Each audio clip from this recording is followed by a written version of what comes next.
రాజకీయం ఈ రోజుల్లో ఎక్కడ బతకాలన్నా ఎదగాలన్నా వెరీ ఇంపార్టెంట్. ప్లేస్ ఏదైనా, ఏ రంగానికి చెందిన సంస్థలో పనిచేసినా, ఎక్కడ ఉద్యోగం చేసినా ఆయా ఆఫీసుల్లో రాజకీయాలు ఉండటం వెరీ వెరీ కామన్. తాను ఎదగటం కోసమో, లేదంటే ఇతరులను అణచటం కోసమో, లేక మరేదైనా కారణాల వల్ల కొంతమంది ఉద్యోగులు ఎక్కడ ఏ ఆఫీస్లో పనిచేసినా రాజకీయం చేస్తూ ఉంటారు. అందుకు అవసరమైతే తమ తమ బాసుల వద్ద లాబింగ్కు పాల్పడతారు. చివరకు ఎలాగైతేనే తామనుకున్నది సాధించుకోగలుగుతారు. ఇక్కడ దాకా స్టోరీ ఓకే. మరి అందరూ ఒకేలా ఉండరుగా. ఇక్కడే అసలు సమస్య వస్తుంది. కొందరు ఇలాంటి రాజకీయాలు పట్టించుకోకుండా తమ పని తాము చేసుకోపోతారు. కానీ సైలెంట్గా తమ పని తాము కూల్గా చేసుకోపోయేవారు ఇలాంటి రాజకీయాల బారిన పడాల్సి వస్తే అప్పుడేం చేయాలి కదా. అది తెలియకే నేను కూడా చాలాసార్లు బుక్ అయ్యా. మరి సమస్యకు పరిష్కారం ఉంటే బాగుండు అనుకున్నాను. ఉండటమేంటి, ఈ సమస్యపై ఆచార్య చాణక్యుడు కొన్ని సూత్రాలు చెప్పాడు. వాటిని పాటిస్తే ఆఫీస్ పాలిటిక్స్లో మీదే పై చేయి. మరి చాణక్యుడు చెప్పిన ఆ సూత్రాల గురించి ఇప్పుడు తెలుసుకుందాం.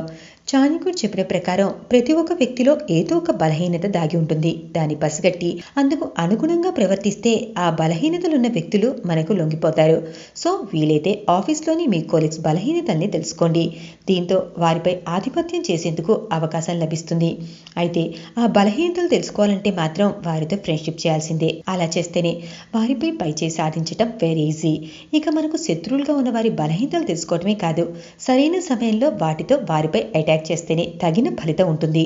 అలా కాకుండా ఇతర పరిస్థితుల్లో మనం ఏం చేసినా వాటి వల్ల అంతగా ప్రయోజనం ఉండదు. So be smart.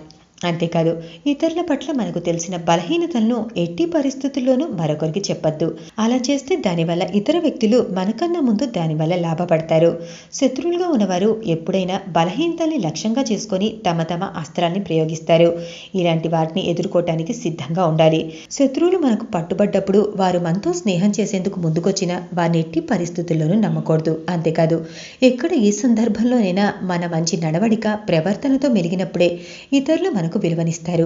అలా కాకుండా ఇష్టం వచ్చినట్టు ప్రవర్తిస్తే ఇతరుల దృష్టిలో మనం విలువను కోల్పోతాం. అండ్ మూర్ఖులుగా ఉన్నవారికి ఎప్పుడూ ఎలాంటి సలహాలు ఇవ్వకూడదు. ఒకవేళ ఇచ్చినా వారు వాటిని ఎలాగో పాటించరు కాబట్టి మన విలువైన మాటలు వృధా పోతాయి. అంతే తప్ప పెద్దగా ఫలితం ఉండదు. నిజమే కదా.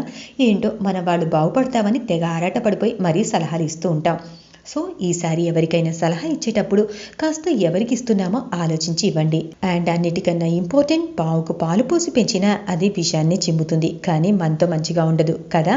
అలాగే చెడు వ్యక్తిని చేరతీసి వారితో స్నేహంగా మెలిగిన వారి మాత్రం మనకి ఎల్లప్పటికీ చెడే తలపెడతారు. ఎందుకంటే వారికి చెడు చేయటంలోనే తృప్తి, ఆనందం లభిస్తుంది. ఇవి చాణక్యుడు చెప్పిన రాజకీయ నీతి.